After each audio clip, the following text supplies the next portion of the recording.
Monsieur le Président, Madame le Ministre, honorables collègues. Monsieur le Président, c'est toujours avec beaucoup de sérénité et beaucoup de calme que je parle de la justice, pour être moi-même un acteur de cette maison. Et nous le savons, nous, les professionnels de la justice. Nous savons que le devoir des juges, c'est de rendre la justice. Et nous savons que leur métier, c'est de dire le droit.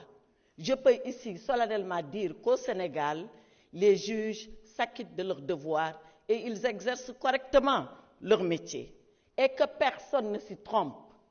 Ici, au Sénégal, la magistrature est indépendante et les juges sont indépendants.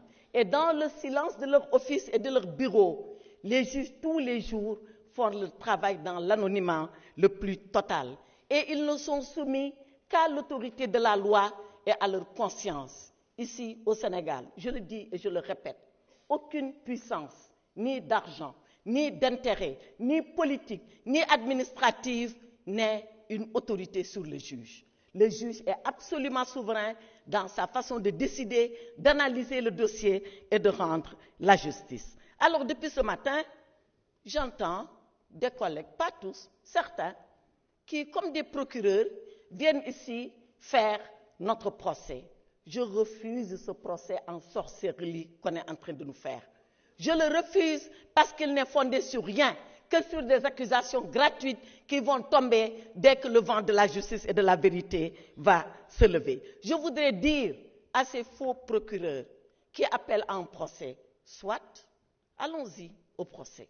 Et quand le procès aura lieu, il ne faudrait pas qu'ils soient les premiers surpris. La justice va passer. Elle va passer de la façon la plus indépendante. Elle va passer de la façon la plus libre.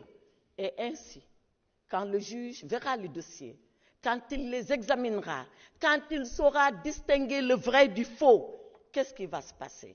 Eh bien, le juge, il va décider de punir le coupable, à la condition que sa culpabilité soit prouvée.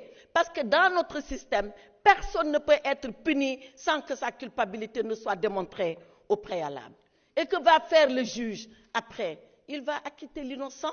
S'il est convaincu qu'il est innocent, il va l'acquitter parce que c'est la règle de la justice et c'est la primauté de la règle de droit. Que va faire le juge? Le juge va dédommager la victime.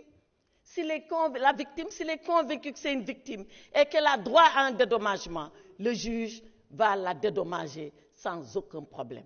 Par contre, le juge va démasquer la fausse victime.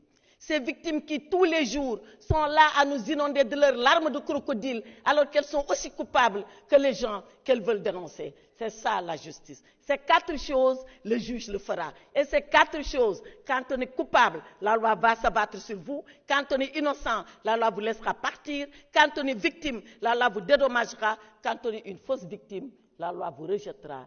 Et à la fin de tout ça, nous tous, nous ici présents, ceux qui sont dehors, comme les juges qui sont en train de juger, on sera jugé par le seul vrai juge. Et ce jour-là arrivera, croyez-moi mes chers collègues. Je vous remercie, monsieur.